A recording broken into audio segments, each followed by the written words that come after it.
പലപ്പോഴും ജീവിതത്തിൽ സംഘർഷങ്ങളിലൂടെ കടന്നു പോകുമ്പോൾ മനുഷ്യൻ തിരിച്ചറിയുന്ന ഒരു വലിയ സത്യമാണ്. എല്ലാവരുടെയും തനിനിറം അപ്പം നമുക്ക് കണ്ടെത്താൻ പറ്റും അല്ലേ? താങ്ങാൻ ആളില്ലാതെ കിതയ്ക്കുമ്പോൾ നീ ഓർക്കണം, നിന്നെ താങ്ങേണ്ടവൻ നിനക്ക് അന്യനാണ് എന്ന്. ഒരുപാട് സന്തോഷത്തോടു കൂടിയാണ് ഇന്ന് ഈ ചടങ്ങിൽ പങ്കുചേരുന്നത്. സിന്ദൂരിയുടെ ഒരു സ്വപ്ന സാക്ഷാത്കാരമാണ് ഹിഡുംബി എന്നുള്ളത്. സിന്ദൂരിയുടെ മുഖം കണ്ടാൽ തന്നെ നമുക്ക് മനസ്സിലാകും. കാരണം അത്രയ്ക്ക് ആവേശഭരിതയായിട്ടാണ് സിന്ദൂരി ഇതോടെ ഇരിക്കുന്നത് അല്ലേ?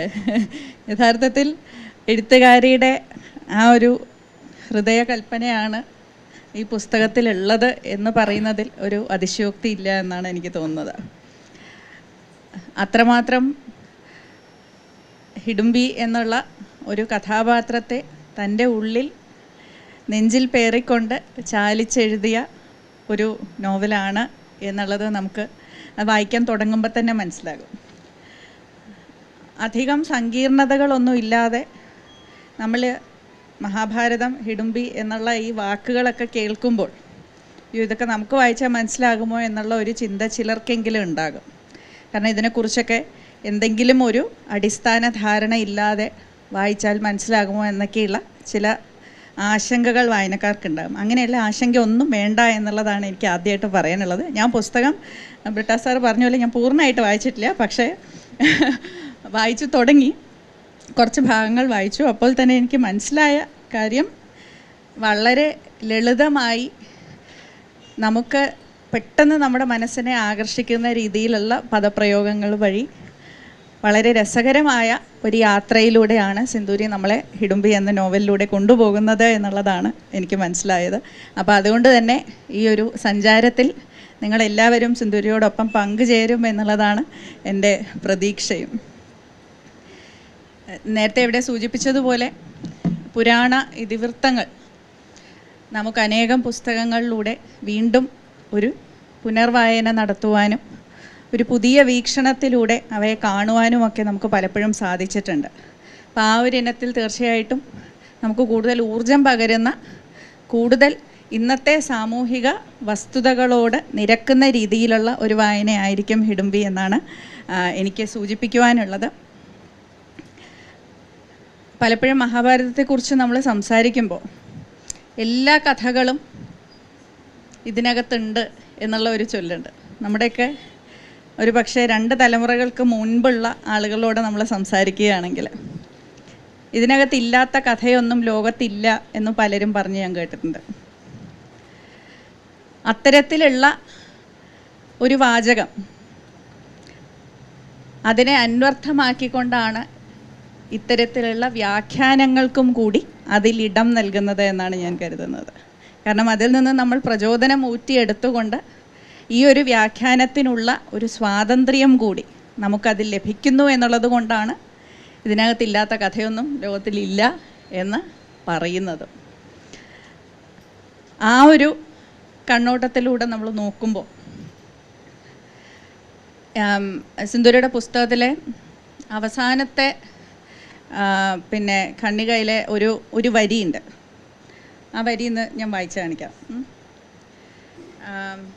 എനിക്ക് തോന്നുന്നു ഭീമനോട് പറയുന്ന ഒരു വരിയാണ്.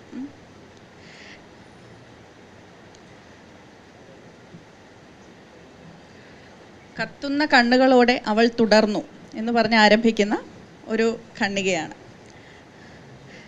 അത് കഴിഞ്ഞിട്ട് അതിലെ ഒരു വരി, നിന്റെ മുന്നോട്ടുള്ള ജീവിതയാത്രയിൽ നിന്നെ കാത്തിരിക്കുന്ന കൽപ്പനകളുടെയും നിർദ്ദേശങ്ങളുടെയും ഭാണ്ഡക്കെട്ടുകളുടെ ഭാരത്താൽ നീ തളരുമ്പോൾ, താങ്ങാൻ ആളില്ലാതെ കിതയ്ക്കുമ്പോൾ നീ ഓർക്കണം, നിന്നെ താങ്ങേണ്ടവൻ നിനക്ക് അന്യനാണ് എന്ന്. വിഷമം വരുന്നുണ്ടോ അത് കേൾക്കുമ്പോൾ? ഒരു പക്ഷേ നിരാശയായിരിക്കണം അവിടെ ആ വരി വായിക്കുമ്പോൾ നമുക്ക് തോന്നുക അല്ലേ? അത്രയും അധികം ഭാരങ്ങൾ, ദുഃഖങ്ങളൊക്കെ ജീവിതത്തിൽ വരുമ്പോൾ നിന്നെ താങ്ങേണ്ടവൻ നിനക്ക് അന്യനാണെന്ന് നീ ഓർക്കണം എന്നുള്ളതാണ് ആ വരിയിൽ പറയുന്നത്. അത് പലപ്പോഴും ജീവിതത്തിൽ സംഘർഷങ്ങളിലൂടെ കടന്നു പോകുമ്പോൾ മനുഷ്യൻ തിരിച്ചറിയുന്ന ഒരു വലിയ സത്യമാണ്.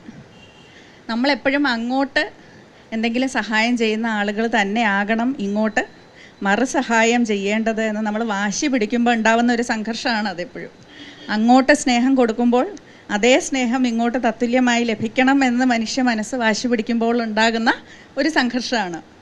ആ സംഘർഷത്തിനുള്ള ഒരു ഉത്തരമാണ് ആ വരിയിൽ സിന്ധൂരി തന്നിരിക്കുന്നത്. അത്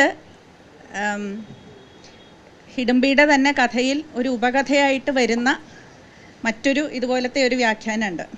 അതിനെക്കുറിച്ച് പുസ്തകത്തിൽ എഴുതിയിട്ടുണ്ടോ എന്ന് എനിക്കറിയില്ല. ഛായാമുഖി എന്നുള്ള ഒരു ഉപകഥ അല്ലേ? ഛായാമുഖിയെക്കുറിച്ച് നിങ്ങളെല്ലാവരും കേട്ടിട്ടുണ്ടായിരിക്കും. അപ്പോൾ ഛായാമുഖി എന്നുള്ളത് പിന്നെ പലപ്പോഴും നമ്മളിപ്പം ദൃശ്യാവിഷ്കരിച്ചാൽ നമ്മുടെ ആറന്മുള കണ്ണാടിയെ പോലത്തെ ഒരു കണ്ണാടിയായിട്ടാണ് പലരും അത് വരച്ച് കാട്ടുക. നല്ല ഭംഗിയുള്ള ഒരു ദർപ്പണം, ഒരു കണ്ണാടിയാണ് ഛായാമുഖി എന്നുള്ളത്. അപ്പോൾ ഹിഡുംബിയുടെ കയ്യിൽ ഒരു ഛായാമുഖി ഉണ്ടായിരുന്നുവെന്നും ഒരു കണ്ണാടി ഉണ്ടായിരുന്നുവെന്നും ആ കണ്ണാടിയുടെ പ്രത്യേകത എന്താണെന്ന് വെച്ചാൽ, സാധാരണ നമ്മളൊരു കണ്ണാടിയിൽ മുഖം നോക്കുമ്പോൾ അതിൽ നമ്മുടെ മുഖമാണ് തെളിഞ്ഞു കാണുന്നത്. പക്ഷേ ഛായാമുഖിയിൽ നമ്മൾ നോക്കുമ്പോൾ നമ്മുടെ മനസ്സിൽ നിറയുന്ന വ്യക്തിയാണ് അതിൽ തെളിഞ്ഞു കാണുന്നത്. അതായത് നമ്മൾ ഏറ്റവും കൂടുതൽ സ്നേഹിക്കുന്ന വ്യക്തിയുടെ മുഖമാണ് ഛായാമുഖി എന്ന കണ്ണാടിയിൽ തെളിഞ്ഞു കാണുന്നത്. നമ്മുടെ സ്വന്തം മുഖമായിരിക്കണം എന്നില്ല. എനിക്ക് എന്നെ മാത്രമാണ് ഏറ്റവും കൂടുതൽ ഇഷ്ടം എന്ന് വന്നാൽ ചിലപ്പോൾ എൻ്റെ മുഖം തെളിഞ്ഞു കണ്ടു എന്ന് വരാം. അല്ലെങ്കിൽ ഞാൻ ഏറ്റവും കൂടുതൽ സ്നേഹിക്കുന്ന വ്യക്തി ആരാണ് ആ വ്യക്തിയുടെ മുഖമാണ് ഛായാമുഖിയിൽ തെളിഞ്ഞു കാണുക. നല്ല രസമായിരിക്കില്ലേ അങ്ങനെ ഒരു കണ്ണാടി നമ്മുടെ കയ്യിൽ കിട്ടിയാലല്ലേ? എല്ലാവരുടെയും തനി നിറം അപ്പം നമുക്ക് കണ്ടെത്താൻ പറ്റും അല്ലേ? അപ്പോൾ എന്തായാലും ഈ ഛായാമുഖി ഹിഡുംബി എടുത്തു നോക്കിയപ്പോൾ ആരുടെ മുഖമാണ് തെളിഞ്ഞത്? ഭീമസേനൻ്റെ മുഖമാണ്, ഭീമൻ്റെ മുഖമാണ് തെളിഞ്ഞത് അതിൽ. അതിനുശേഷം ആ കണ്ണാടി ഭീമന് കൈമാറി എന്നാണ് പറയപ്പെടുന്നത്. അപ്പോൾ ഹിഡുംബി പ്രതീക്ഷിച്ചത് ആദ്യം ഭീമൻ അതെടുത്ത് നോക്കുമ്പോൾ അതിൽ ഹിഡുംബിയുടെ മുഖം തെളിയും എന്നായിരുന്നു. പക്ഷേ ഭീമൻ അതിലേക്ക് എത്തി നോക്കിയപ്പോൾ അതിൽ പാഞ്ചാലിയുടെ മുഖമാണ് തെളിഞ്ഞത്. ഇനി പാഞ്ചാലിയുടെ കയ്യിൽ കൊണ്ട് ഈ ഛായാമുഖി കൊടുത്തപ്പോൾ അതിൽ തെളിഞ്ഞത് അർജുനൻ്റെ മുഖമായിരുന്നു അല്ലേ? അപ്പം അങ്ങനെ ഇത് മഹാഭാരതത്തിൽ ഉണ്ടെന്ന് ഇല്ലെന്നുള്ള ഒരു വിവാദമുണ്ട്. പക്ഷേ എന്തായാലും ആ ഒരു സങ്കല്പം എന്നുള്ളത്, ആ കഥ എന്നുള്ളത് വളരെ അന്വർത്ഥമാക്കുന്ന തരത്തിലുള്ള അനുഭവങ്ങൾ നമുക്കെല്ലാവർക്കും നമ്മുടെ ജീവിതത്തിലുടനീളം ഉണ്ടാകും അല്ലേ? ആ ഒരു മനുഷ്യബന്ധങ്ങളുടെ വാഴ്ചയും വീഴ്ചയുമാണ് യഥാർത്ഥത്തിൽ ഛായാമുഖിയിലൂടെ പറഞ്ഞു കാണിക്കുന്നത്.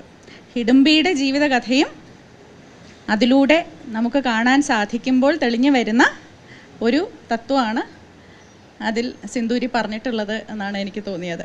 അപ്പോൾ ഈ ഒരു പുസ്തകം വായിക്കുമ്പോൾ അത് ഒരുപക്ഷെ ഒരു പുരാണ ഇതിവൃത്തവും അതിൻ്റെ വ്യാഖ്യാനവും എന്നുള്ളത് കവിഞ്ഞ് ഇത് ഇന്നത്തെ സാമൂഹിക നിലപാടുകൾക്കനുസൃതമായി ഒരു തുറന്ന മനസ്സോടുകൂടി നമ്മൾ വായിച്ചാൽ അതിന് കുറച്ചുകൂടി അഴകേറും എന്നുള്ളതാണ് എനിക്ക് തോന്നുന്നത്.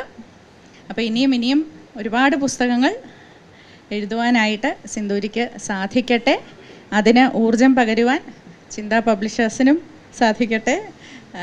സിന്ധൂരിയുടെ എല്ലാ അഭ്യുദയകാംക്ഷികളായിട്ടുള്ള എല്ലാവരും ഇവിടെ എത്തിയിട്ടുണ്ട്. നിങ്ങൾക്കുമൊക്കെ സാധിക്കട്ടെ. നല്ലൊരു വായനാനുഭവമായത് മാറട്ടെ എന്ന് ആശംസിച്ചുകൊണ്ട് എത്തിച്ചേർന്ന എല്ലാവർക്കും, പ്രത്യേകിച്ചും ജോൺ ബ്രിട്ട സാറിനോടൊപ്പം വേദി പങ്കിടാൻ വീണ്ടും സാധിച്ചതിൽ ഒരുപാട് സന്തോഷം. കുറേ കാലം മുൻപ് JB ജംഗ്ഷനിൽ കണ്ട് ഒരുപാട് സമയം പങ്കിട്ടതിന് ശേഷം ഇടയ്ക്കിടയ്ക്ക് ഇതുപോലെ ഒരു മിന്നൽ സന്ദർശനം അവിടെ എവിടെയും വെച്ച് കാണാൻ സാധിച്ചിട്ടുണ്ടെന്നേ ഉള്ളൂ. അപ്പോൾ വീണ്ടും കണ്ട് കുറച്ച് തമാശകളൊക്കെ പങ്കുവെക്കാൻ സാധിച്ചതിൽ വീണ്ടും ഒരുപാട് സന്തോഷം.